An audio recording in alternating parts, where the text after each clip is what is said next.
So we wanted to talk to you about trauma-informed communities and how schools can be right at the heart of them. And we wanted to use the example of Fleetwood. And we're using that example because Fleetwood is it's a strange place in many ways, but it's a great place in many ways as well, because it's right out on a peninsula, and kind of when you go there, you seem to stay there. So when you go into Fleetwood and you work in Fleetwood, it's a place which doesn't have as much transience as other coastal communities do, but it has a real sense of community and a real kind of community identity and values about it. You might not like all of the values, but they are there as a sense of community.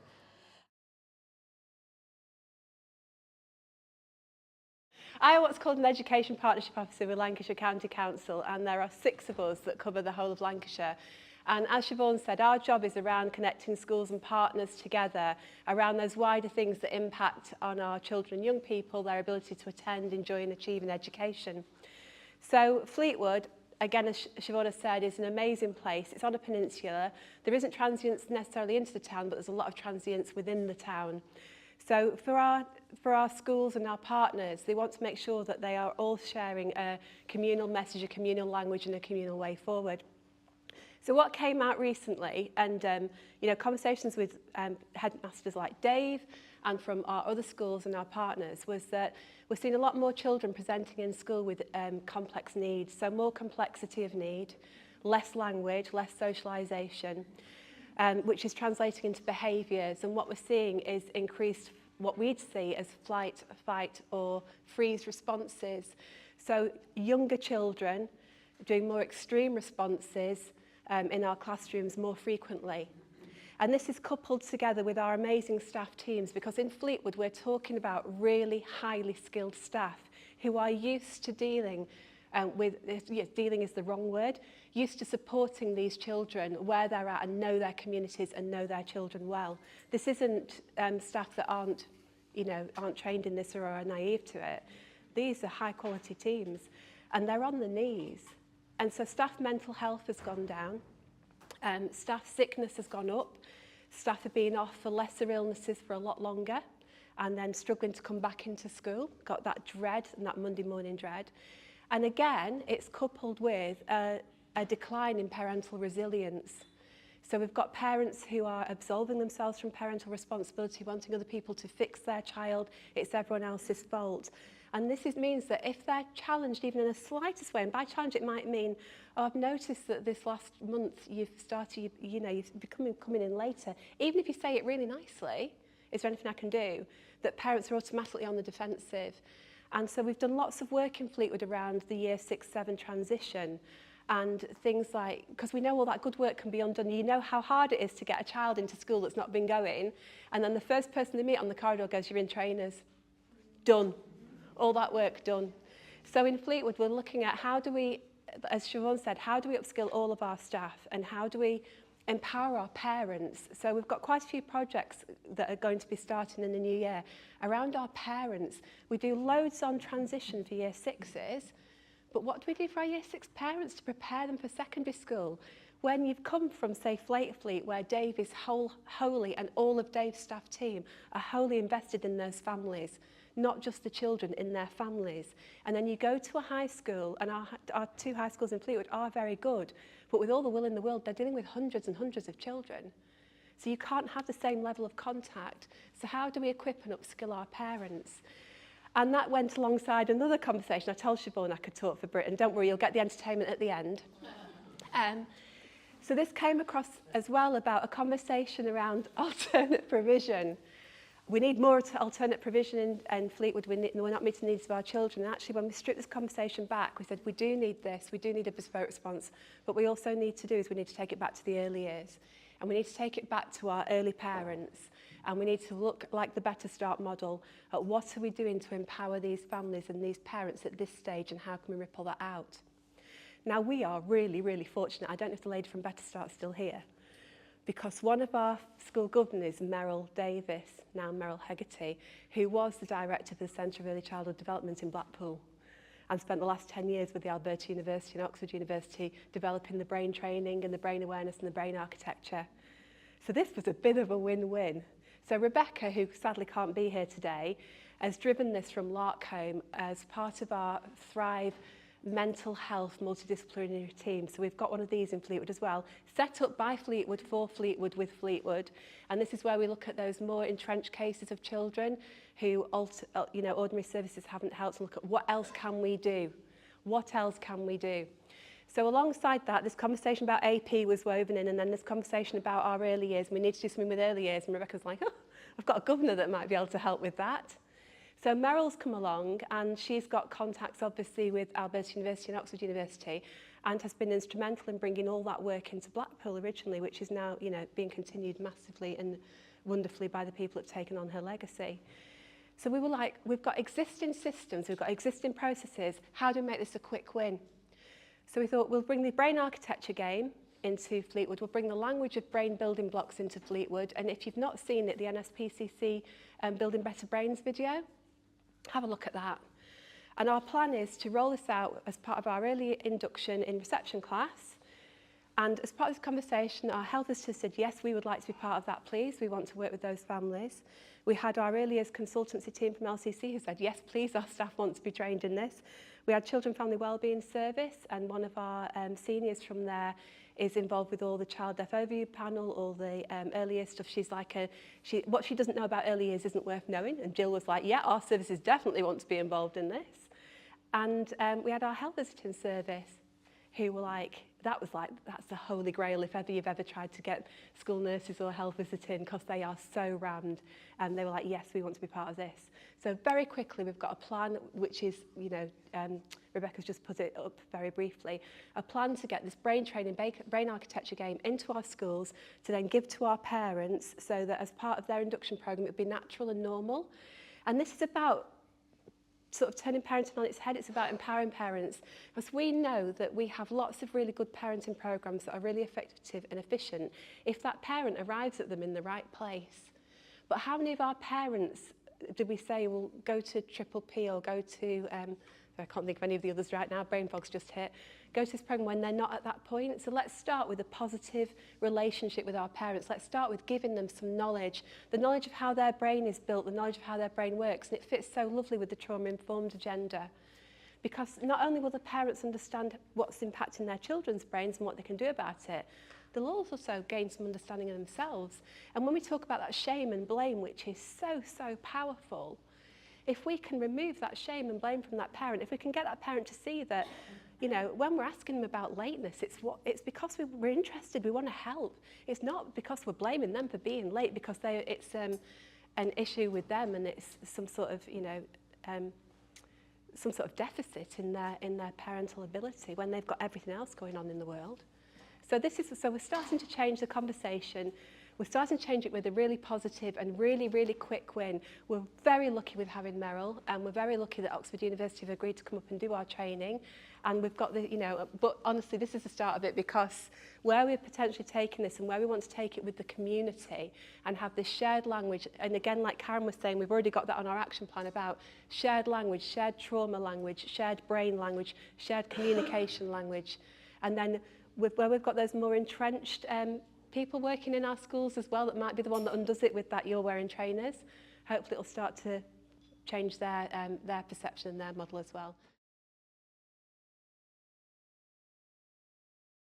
And I'm going to be honest with you, I've cried today twice. No, I have. I'm going to be honest with you, because I'm going to bring it out. What people see is this.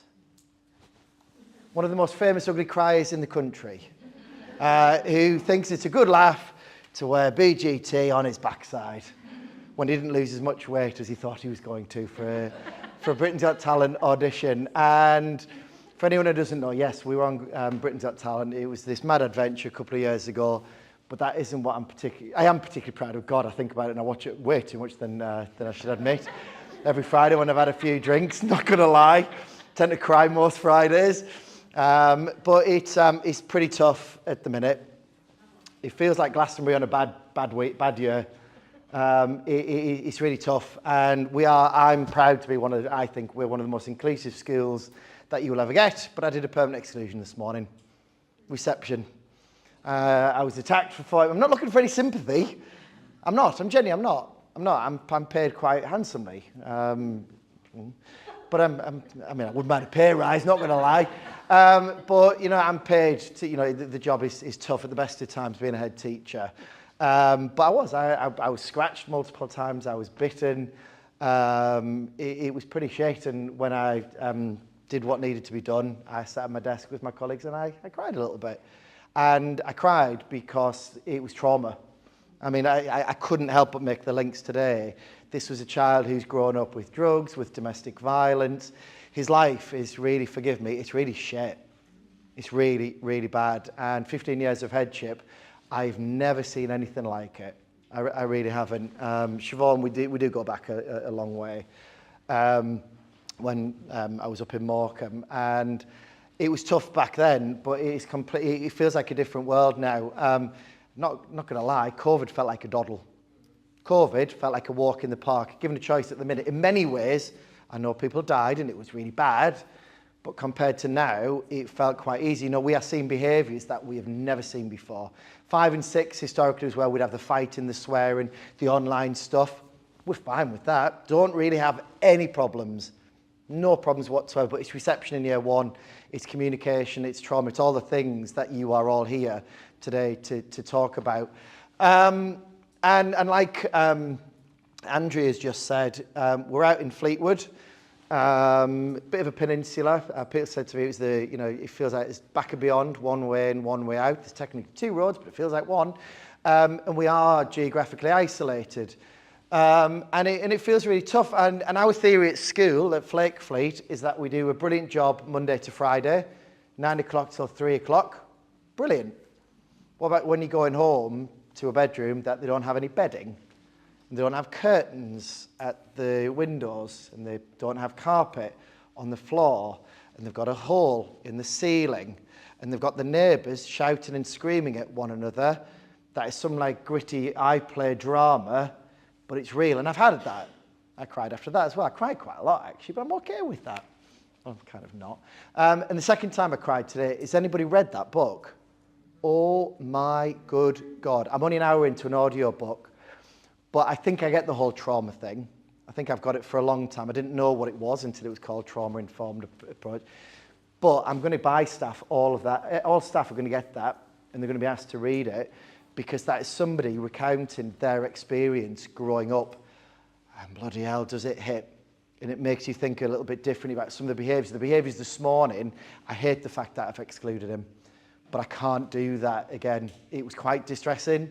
As an adult, 46, 45-year-old adult who, quite big and strong and ripped. Don't put that one on.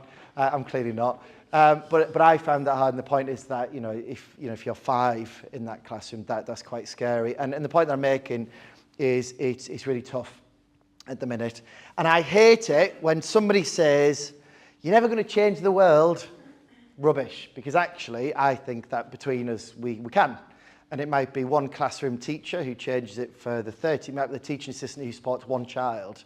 But actually we can, and I have a feeling we're surrounded in here by people who have the wherewithal and the desire, and I think it's important to have both to make that difference.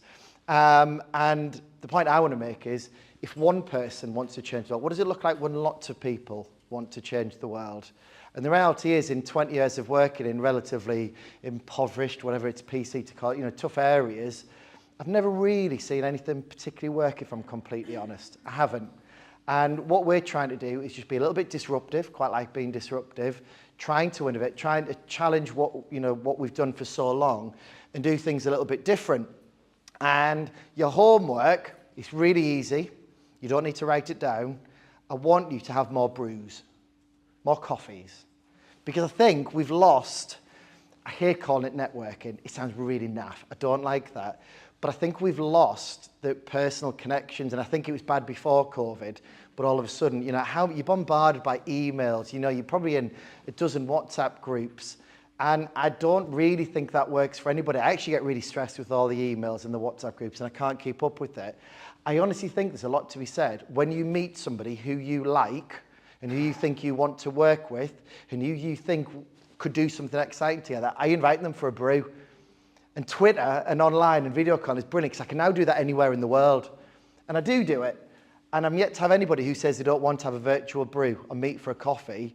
And I think what we've got going on in Fleetwood at the minute, we're like little magnets.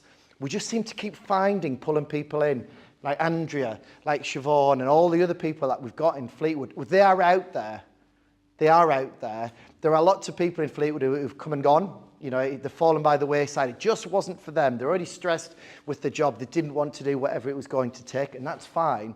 But there are lots of people out there that want to make a difference. And in Fleetwood, I'm not going to stand here and say this is perfect. In many ways, we're lucky that we've got these people, that people have said yes, and people have opened doors for us. But we're doing it for ourselves.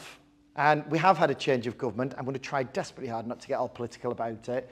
But for the last couple of years, my philosophy was, they're not going to sort it. Whoever they are, we're going to sort it. We'll fix it. It's almost, you talk about devolution in Manchester and Liverpool and Teesside and things like that. What about devolution on a town level, on a community level, where, right, as long as you say yes to us, so for example, Wyre Council, LCC, we will go to them and, can we do this? Can we do that? As long as they say yes to us, we'll sort it, we'll do it. And we won't have to fill in loads of paperwork. It's a WhatsApp group. I'm just going to trip over my own foot because I've knocked my legs. That would have been fun on camera, wouldn't it? But it's literally a WhatsApp group. I hate paperwork. You know, so during COVID, we would send a WhatsApp message. That family needs bedding. That family needs food. That family needs this. That family needs that. Regender housing are part of it, the social housing. It's a WhatsApp group. It's that quick. And by the end of the day, probably within an hour, we're sorted. You know, we're obsessed with accountability and forms and proving our worth. And actually, I think we need to park that a little bit. The people who came through COVID really strongly are the ones that were flexible, the ones that could move at pace and change. That's, you know, that strong, headstrong, you know, we're going to do this and we're going to get through it. Ironically, I think that makes things brittle. It breaks quite easily because during COVID we had to move. And that's what we're doing in Fleetwood. We've got a lot of different things going on, and I won't explain them all particularly brilliantly, but you'll hopefully get the idea, and maybe you'll think about where you work. We're really lucky, you know, go back 5 years, there was no youth club offering. I know if anybody works in Lancashire, there was an offering, but it probably could be done differently. And Fleetwood Trust, they bought a hospital. No, people said you can't buy a hospital. It's like £1 million it was. They went out, they found the funding, and level by level, anybody who knows Fleetwood, they are transforming it. And our thing in Fleetwood is when we do something, we do it properly. Not a 5 out of 10, not a 6 out of 10, not a 7 out of 10, oh, it's okay. The exciting stuff is when it's a 10 out of a 10. When you give yourself permission to get completely carried away. Because how often do we do that? We're limited by what people say you can or you can't do. You can't do this, you can't do that, you can't afford it, people are going to take the mick out of you. That's not what we do. Well, actually, we can, and that's an exciting place to be when you inhabit that place where you give yourself permission to get carried away. And that's what we've done at Fleetwood Trust. They've got the Youth Hub opening, a partnership with Fleetwood Town. You've got all sorts of groups and agencies in there. They're attracting funding left, right and centre. And it's a really exciting place to be. It's a place that people want to come and they want to be part of. We've got the Youth Hub, which is based in Fleetwood Trust. We've got the Boat House. We've got MASP, where we recognised a couple of years ago, you were involved in the MASP stuff, weren't you, Siobhan? You pretty much led on it. But MASP, how often do we as professionals will get together when it has already gone wrong? That is absolutely, I cannot tell you how upsetting and frustrating it is when we're having the meeting at that point, but we know down here, I could call it at the age of 4. I reckon there's professionals in here who could call it at the age of 2. And that is absolutely madness. So we will now meet proactively to have those conversations with the police, with social services, with mental health workers, because we're all on the same page. We all want the same thing. We're all employed, and probably in our hearts, because it's a vocation, this is why we've come into it. We all want the same thing, but we don't work. We work in our silos. It's absolutely ridiculous. That NHS, they're trying to improve the community. Social, we're all trying to make a difference. But how often do we pick the phone up? Do we meet with them? And yes, we're all busy. Yes, we're all stressed. Yes, we're all struggling with everything at the minute. But actually, that's the stuff that's really going to make a difference. So what we did, this is going to jump about. I'll be honest, I thought I was going to spend more time on this, but it's been a really tough couple of days. I'll jump about a bit, but Thrive, we've changed. We had children who clearly, you could spend 5 minutes with a child and know they've got ADHD. I'm not a medical professional, I appreciate, but there was something they needed, something extra, some extra help and support with. The wait time was 18 months for triage. 18 months. We had to struggle like hell to get 18 months to be triaged. And that is not knocking any service. That's the world that we're working in. But we started getting together and said, what would it look like differently? And Fleetwood, I can't take any credit for Thrive, but Thrive now, we will get them support within about 2 weeks. And I reckon that's maximum. If they need a referral, they're listening to the schools. They're listening to the professionals who are saying, if we don't do something now, all these other services are going to have to pick this up further down the line. And literally, we've had them being seen by Ed Sykes and GPs and all sorts within a week, because we all recognise that it's in our interest to move quite quickly. I think what's difficult is that you have different thresholds within schools. What stresses us out is probably very different to a leafy school somewhere, a bit different to where we are. So you've got to trust each other that when we say we need help, we really need help. It's got to that point. And Thrive is absolutely brilliant for that. We've got GPs, we've got doctors, the paediatrician from Blackpool Hospital gets in touch, social prescribers, Fleetwood Town, anybody who can make a difference within town, they are getting around the table much, much more quickly than we ever have done, and it is working. It means as parents are less stressed, they're not worrying about when that referral is going to come and the support that is going to be put in place. And it works absolutely brilliant. I think where we were lucky in Fleetwood, we'd already started building those relationships, 5, 6 years ago. It was quite a long time ago. So when COVID kicked in, we were already very well placed to do that. But Thrive has made a massive difference. We've also at school, the whole idea of letting yourself get carried away, that's our coffee shop at school. We were told you're never going to have a coffee shop at school. Where are you going to find the money for it? Well, actually, that started with a conversation 7 years ago, a local GP, Mark Spencer, somebody we know very well, and we liked the idea of, if you were to build a school all over again, I'd make it massive. I'd make it huge. I'd make it beautiful. I'd do it completely different to how we do now. I'd think about how we design it at home, the lighting, the furniture and things like that. But wouldn't it be amazing if you had NHS down that corridor, social services over there, police down there, and we can all join those conversations up. And when you need a bit of help and a bit of support, I'm just going to walk down that corridor, have the chat, and then I'm going to go back to work. And we were told that it was never going to happen. And for 6, 7 years, we kept talking about it, and eventually an opportunity came up to find some funding, and we've ended up opening a coffee shop. And what we've got is we've now got parenting support going on in there.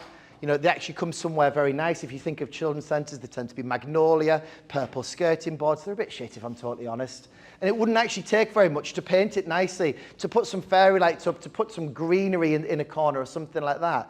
But that's not how we've been conditioned to do things. So we have women's aid, cancer support, dementia support, baby sensory, baby massage, Regenda housing cover, the police drop in. All of the people who can make a difference pop into there. They can have the conversations. We've got a nice, I don't think I put the picture on there. We've got a nice little little meeting room. I talk quite openly, it's a bit taboo, but I've been through 3 miscarriages. I'll never forget going into the hospital, you put in a really crappy little room. It's miserable, there was no windows, there's the bereavement leaflet, and it was grim. I didn't feel loved, I didn't feel cared for, it just made me feel even worse. Why do we do that? Why do we do that? It's a lick of paint, it's a trip to IKEA. It really doesn't have to be very expensive, and it's just reimagining what we do. I should have put the picture on, but on the other side of that wall, there's a meeting room with beautiful leopard skin carpet. That wasn't my decision, but it works quite nicely. But when the parenting classes are going on, it's somewhere they want to be. They want to be a part of that. Because I think we've lost belonging these days. We belong online with our followers, with our friends in our WhatsApp groups. Rubbish. It doesn't mean anything. You fall out with somebody. It doesn't make you feel better. If I think of the best memories of my life, it's the time where I've been out and about with people, doing stuff, connecting, doing things together. And that's what this is all about. This is about bringing people together, feeling that sense of belonging. And what we've underestimated in there is the water cooler moments, I think that's what they're called, where you just happen to have a conversation because they're in there. Professionals meet in there now, and you'll end up having a conversation with youth services. Like, what would it look like if we opened that up on an evening? Or with Regenda Housing, what about if we did things a little bit, the conversations about how we could do things differently. How long have I got? About 3 minutes. About 3 minutes. I've only got 24 more slides. I'm only kidding. I'm going to... Go on. Saying about the environment. You know our Trauma-Informed Lancashire website? The gallery of trauma-informed spaces. Do you know what? And there's a large number of pictures from Dave's school on there. I mean, I'll show that one. It's literally, we've got an IKEA card and everything is so cheap at IKEA. It is though, it is. It takes, all of those days have taken less than a day to turn around. People come into my office and I've got a lamp and fairy lights and it's quite dark. I hate the big light. Does anybody else hate the big light at home? That is going straight off when I get home. But we're conditioned to do things in one way, but I don't think it works. And all I was doing here, it was meant to be all polished and in the right order and things like that. The only reason I've turned up is just to encourage you to do things differently, to have the conversations. If you've enjoyed working with somebody on your table today, why not meet for a brew? You might hate them, but actually it could be really exciting and something could come from it. And I think about the conversations we've had going back years. Mark Spencer, I just liked him. And 7 years later, we're opening a coffee shop.